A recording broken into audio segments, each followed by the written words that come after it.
Mungu, dunia tuliyokuwa nayo, kila mmoja aliyeko kanisani unapaswa kusimama kwenye zamu yake. Ukiwa shemasi unapaswa kusimama kwenye zamu yako.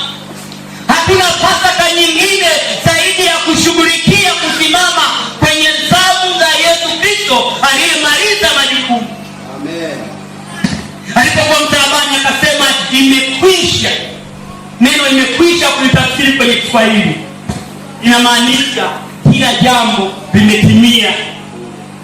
Lakini alipotimiza aliweka akasema kwamba nimetimiza kila jambo, yeyote atakayenifuata nitampa tiketi ya kuweza kuingia katika uzima wa milele. Amen. Kwa mahali hapa anatafuta tiketi ya kuingia mbinguni.